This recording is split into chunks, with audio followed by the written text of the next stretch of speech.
हमारे जो पढ़ाने का तरीका होता है, जैसे हर जगह होता है कि भाई सिलेबस पढ़ लो, ये टॉपिक पढ़ लो, ये बुक्स पढ़ लो और आगे बढ़ जाओ। और जिस तरह से अगर मैं आपसे रिक्वेस्ट करूंगा इस क्लास से आने से पहले 2022 और 2023 प्रीलिम्स का क्वेश्चन जरूर पढ़ लीजिएगा, चाहे आपको जब भी एग्जाम देना हो। बड़ा पैराडाइम शिफ्ट है, बहुत ही क्रूएल किस्म का पेपर है ये, बहुत ही क्रूएल किस्म का पेपर आया था। बहुत कुछ, कई लोगों के सपने इसने तोड़ दिए, एक इतना बड़ा डायमेंशन क्रिएट किया है, ऐसा लगता है यूपीएससी सेलेक्ट ही नहीं करना चाहता, वो केवल और केवल रिजेक्शन कर रहा है। तो इस पेपर को जरूर देख लेना 2023 का, आपकी आंखें खुल जाएंगी कि पेपर का स्तर कहां तक लेकर गए। सामान्य सा क्वेश्चन है और उसके जब आप स्टेटमेंट में जा रहे हो तो अंदाजा ही नहीं लग रहा है कि इसमें कैसे चारों को इकट्ठा करें। ये स्थिति हो गई, कोई भी बुक उसको कवर ही नहीं कर पा रही है। इसीलिए हमने मेथड डेवलप किया कि अब फॉरवर्ड स्टडी से काम नहीं चलेगा, RFR मेथड आपके लिए एक पैराडाइम शिफ्ट क्रिएट करेगा। उल्टा पढ़ेंगे, R1 reverse study method, forward study method, फिर रिवर्स स्टडी मेथड, और आप देखिए आपके मार्क्स कहां से कहां पहुंच जा रहे हैं। ये इनोवेशन हम लेकर आए हैं, ये ताकत लेकर आए, और 2022-23 को हमने अपना पैरामीटर डेवलप किया है, right.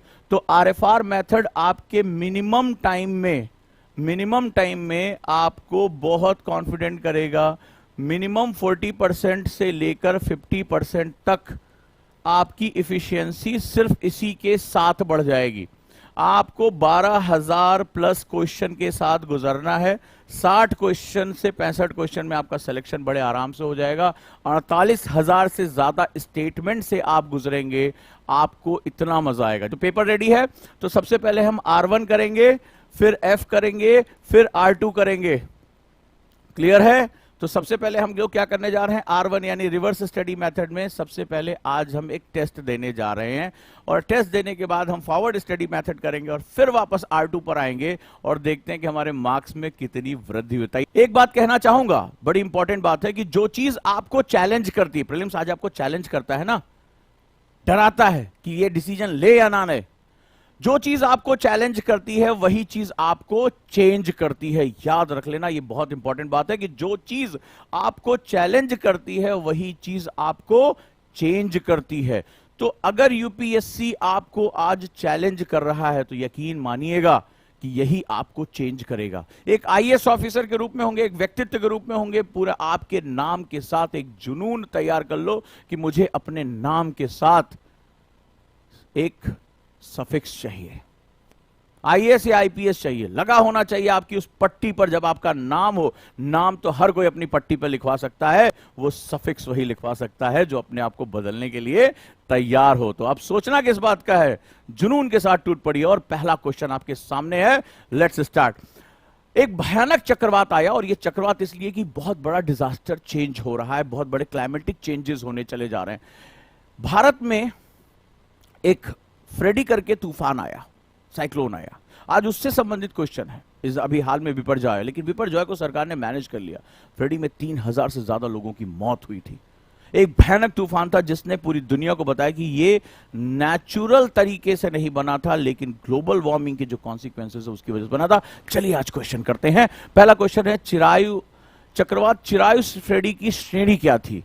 What was the category of the cyclone viva Freddy? Right, ये भारत में आया था, भयानक तरीके से ये जो है इसने परेशान किया था। तो इसका फ्रेडी की कैटेगरी क्या थी? चलिए सबसे पहले क्वेश्चन 1 क्विक, क्योंकि चक्रवातों की श्रेणियां होती हैं, आपने पता किया होगा। डिजास्टर इंडियन मेट्रोलॉजिकल डिपार्टमेंट जो है जब बात करता है तो श्रेणियों के बारे में बात करता है, इसी हिसाब से डिजास्टर मैनेजमेंट किया जाता है। नेक्स्ट वन, साइक्लोन चिरायु फ्रेडी के बनने की सूचना किसने दी थी? Who reported the formation of cyclone viva Freddy? ज्यादातर साइक्लोनों के नाम जो है वो पहले से तय किए जाते हैं, लेकिन इसके साथ ये एक अचानक से बनने वाला साइक्लोन था, इसीलिए इस पे एक खास जो तैयारी की गई थी। Right, Freddy's wife, Freddy's daughter, Freddy's son या फ्रेडीज हिमसेल्फ? किसने इसको जो है इसका नामकरण किया था? क्योंकि ये साइंस से अलग जो रिपोर्टिंग सिस्टम होता है साइक्लोन्स की, उससे अलग इसका नाम था। नेक्स्ट वन, चिरायु श्रेणी चक्रवात का प्रभाव क्या था? यानी what was the impact of the cyclone viva Freddy? Right, इसने बहुत एक्सटेंसिव डैमेज किया था, नो डैमेज, या मॉडरेट डैमेज में इसने किया था, या मिनिमल डैमेज था? लेट्स स्टार्ट आगे चल के। मुझे नंबर के साथ आंसर देंगे तो और अच्छा लगेगा, 1 2 3। तो इसका प्रभाव क्या था, इफेक्ट्स क्या थे? नेक्स्ट, निम्नलिखित में से कौन सा चिरायु फ्रेडी चक्रवात के कारण नहीं हुआ था? यानी कि which of the following was not caused by the cyclone viva Freddy? Right, ये नहीं हुआ था। क्या नहीं हुआ था चक्रवात की वजह से, इसके बारे में हम बात करते हैं। चलिए let's start, come on. The fourth one is flooding, landslide, earthquake, power outage. क्या नहीं हुआ था? क्वेश्चन को, लैंग्वेज को क्विकली पढ़ना सीखो। नेक्स्ट, चिराई फ्रेडी से मरने वालों की संख्या कितनी थी? चलिए, अगर आप टीचर को सुनना जानते हैं तो आप इसके बारे में भी आंसर दे सकते हैं। Wonderful, wonderful, keep it up, keep it up.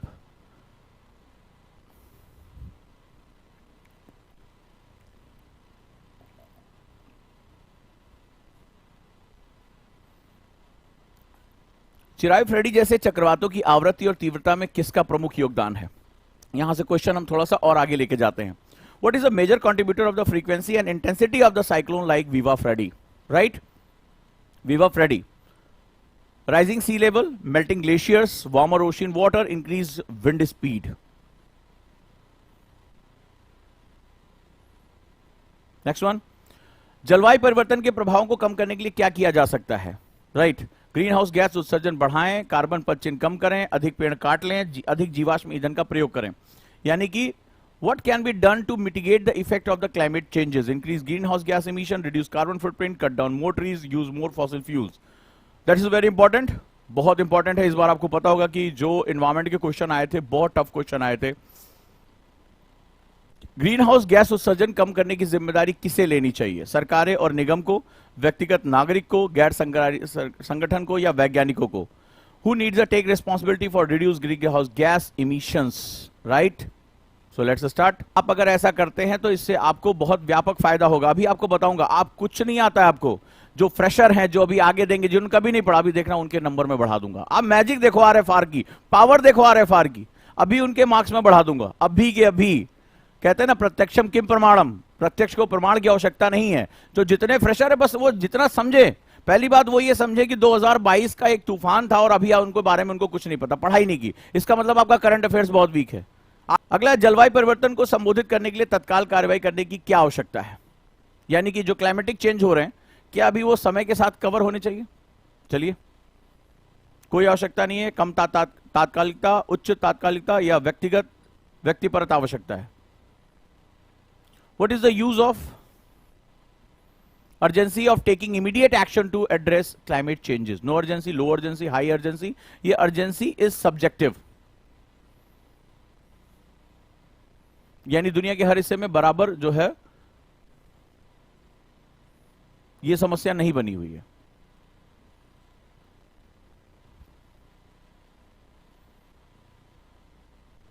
Done? तो अब हमने ये किया, ये हमने क्या किया, देखो ध्यान से, ये हमने किया R1, आरएफआर की पावर देखो, ये हमने किया R1, यानी रिवर्स स्टडी मेथड किया, हमने क्वेश्चन लगा लिया। इसको कल मैंने क्या बताया था? हुकिंग। ये कौन सा मेथड कहलाता है? हुकिंग।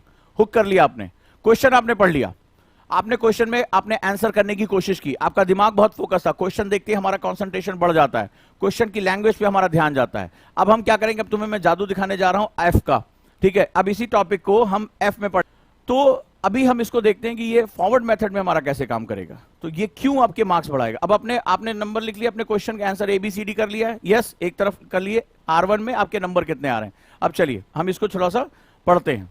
अब हम RFR मेथड में फॉरवर्ड मेथड की तरफ देखते हैं, राइट, और हम दूसरे हिस्से पे आ जाते हैं। Let's start. तो आज हम बात करते हैं RFR मेथड में। तो सबसे पहले समझते हैं कि इसका रीजन क्या था, राइट? जो फ्रेडी आया, इसका रीजन क्या था? जल्दी जल्दी क्विक पॉइंट लिख लो। Devastating impact of the climate change on our planet. तो इसकी वजह से हमारे जो पूरे भूमंडल, खासतौर पे भारत में जब आया, तो इसने बहुत ही ज्यादा गंभीर चैलेंजेस, ज्यादा गंभीर जो है प्रभाव किए। आखिर क्या था ये साइक्लोन विवा फ्रेडी? ये कैटेगरी 5 का साइक्लोन था। कैसा था? ये श्रेणी 5 का चक्रवात था, ठीक है? चक्रवात न्यून दबाव क्षेत्र होते हैं, लो प्रेशर वहां पे एरिया बना देते हैं, जब वहां पे गर्मी हो जाती है तो वो लो प्रेशर एरिया क्रिएट हो जाता है। Eastern coast of India, Bharat कहां आया था? भारत के पूर्वी तट पे अक्टूबर 2022 में आके टकराया था, राइट? जल्दी जल्दी क्विकली इसके पॉइंट्स लिखते जाओ।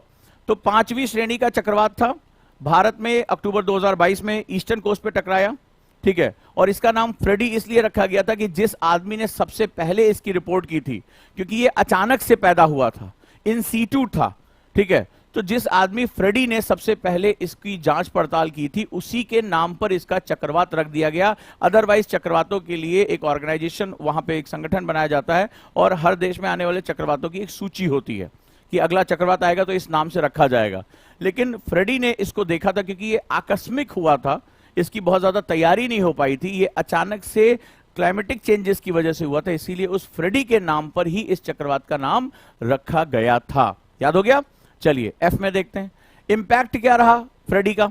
Cyclone caused extensive damage to infrastructure, home and agriculture. इसने अवसंरचनाओं को, घरों को, कृषि को बहुत भयानक नुकसान पहुंचाया था। कैसे नुकसान पहुंचाया था?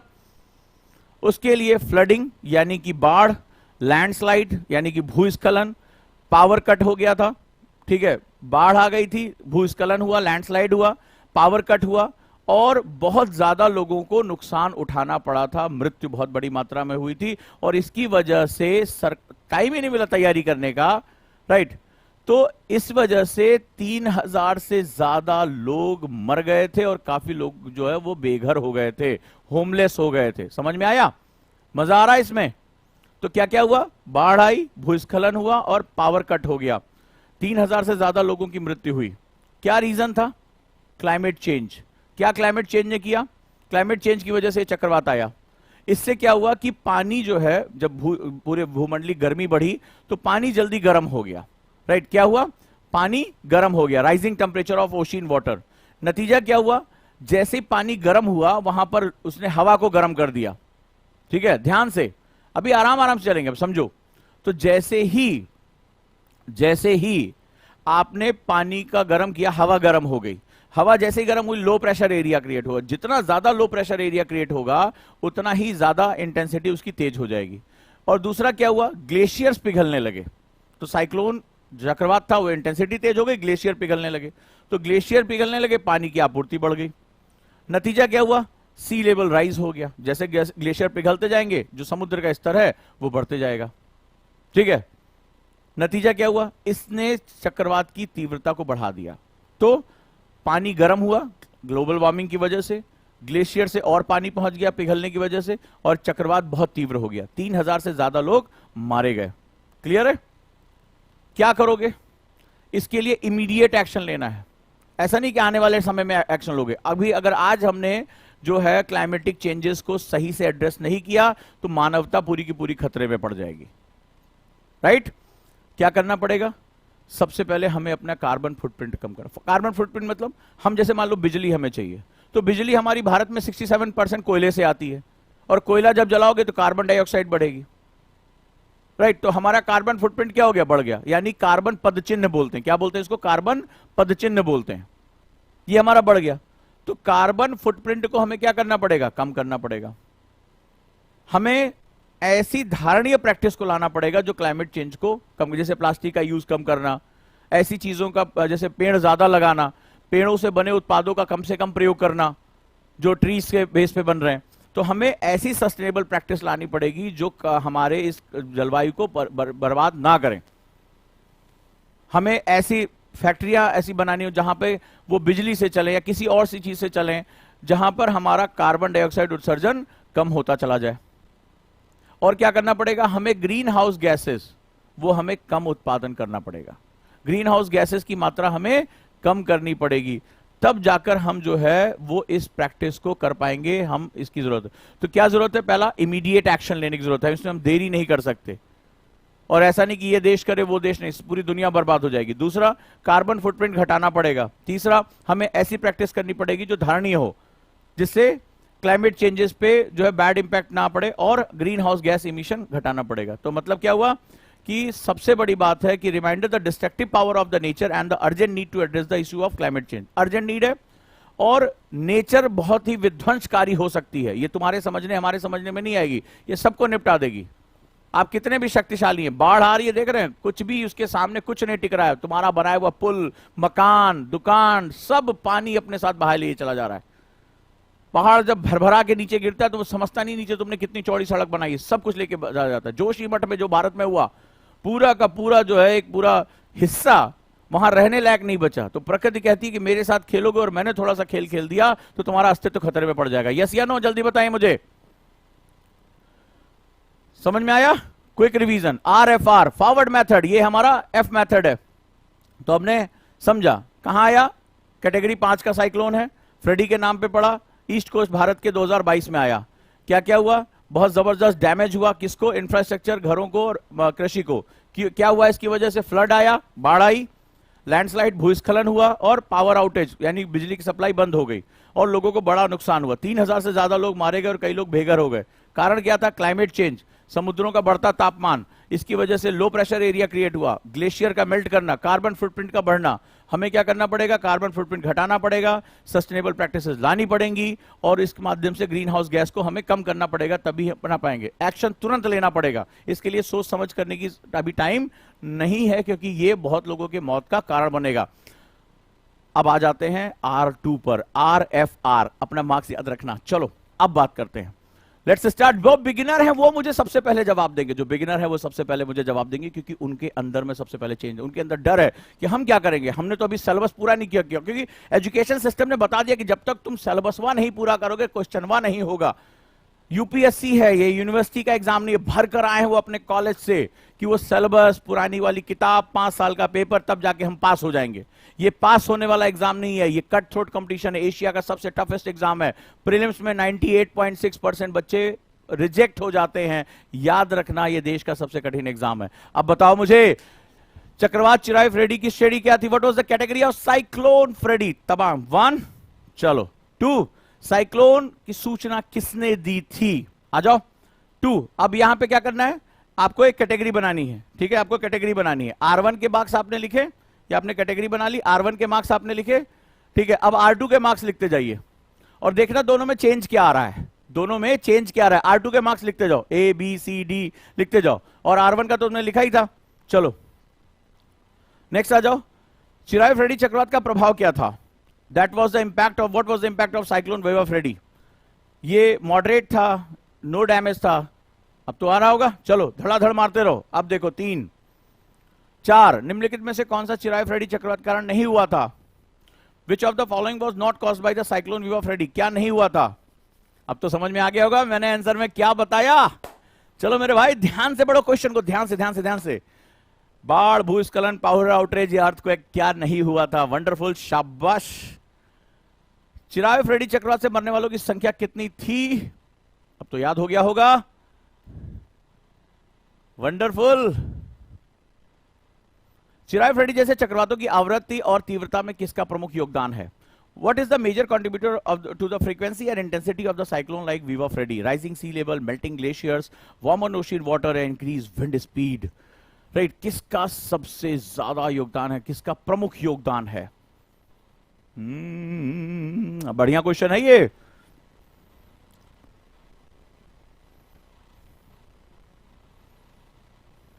बहुत सोच समझ, क्योंकि इसमें 2 आंसर लगभग एक जैसे हैं, इसमें कंफ्यूज हो गए तो बढ़िया से करना इसको।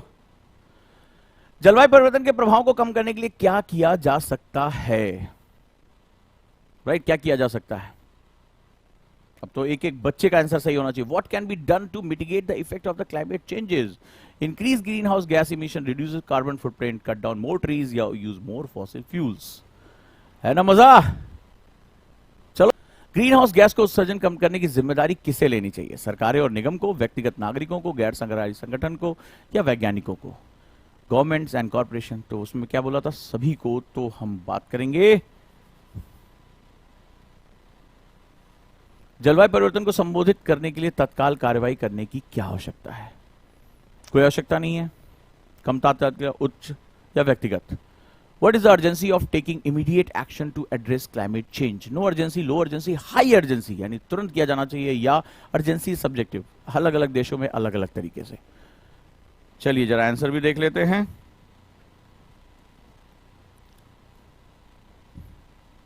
आंसर चेक करते हैं।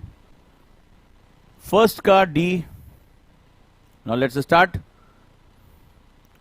1 का डी, 2 का डी, 3 का सी, 4 का डी, 5 का सी, 6 का सी, 7 का बी,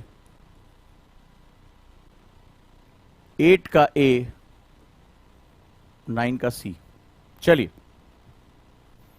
डन। R1 चेक करो और R2 चेक करो, दो चीजें चेक करनी है।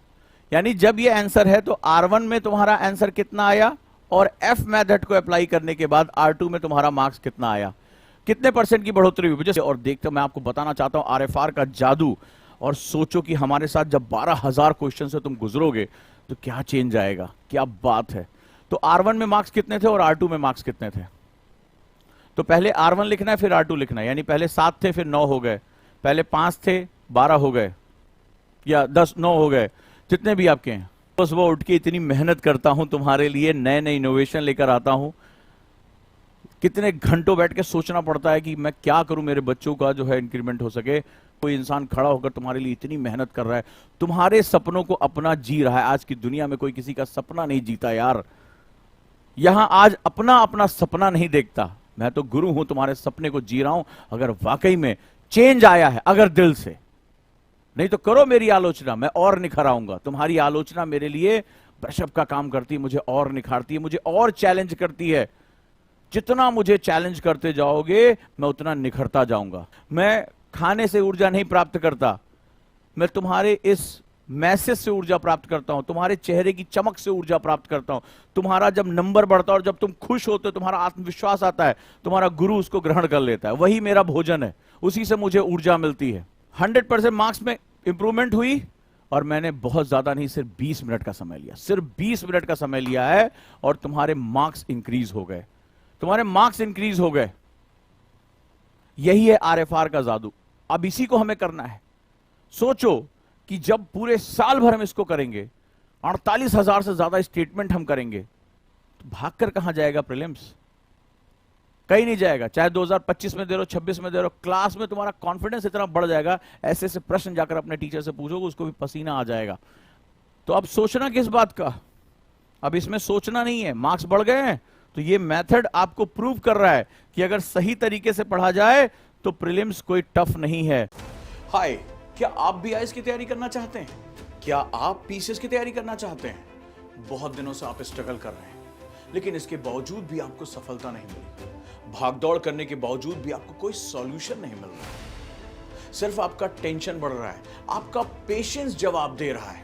इसी टेंशन को दूर करने और आपकी हर एक समस्या का समाधान लेकर आए हम, यानी ओजांग Gurukul campus.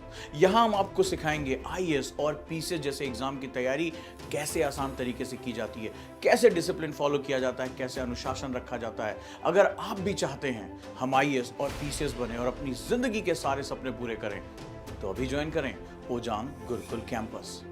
Because when we support the word selfless, the whole universe will support you endlessly.